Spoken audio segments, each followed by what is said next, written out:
God meets us where we're at, and he lifts us up. God is always wanting to elevate you. Did you know that? God wants to elevate you, yes, even today. If you don't have a church, find one. We don't play the church game. All the walls are coming down.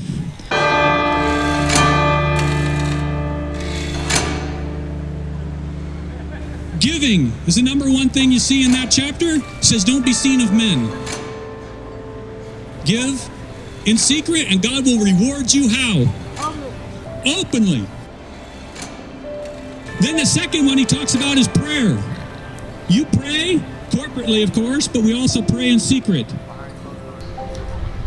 We're here for you. We're not here for us. We're not here for an ego. We're not here for any of that. We're here to serve.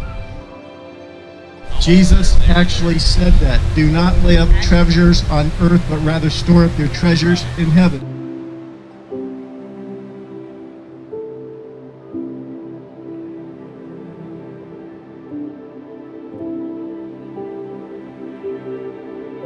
I came to a point where my religion wasn't working. That's what I asked for prayer here today.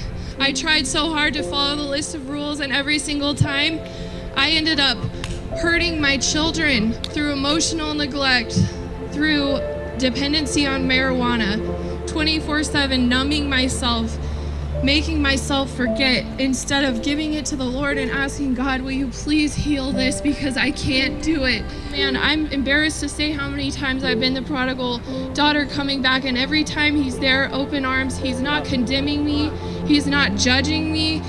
Christ gives me definition, and I want to say, because of Jesus, my daughter was baptized last summer. She knows who God is. Every day I fall on my face and I ask God's forgiveness for the mistakes, and I live with a clear conscience, so I don't have to use drugs anymore to numb myself. And yeah, that's all I got. Thank you, God. Amen. Amen. I love how you say that too at the end. Glory to God.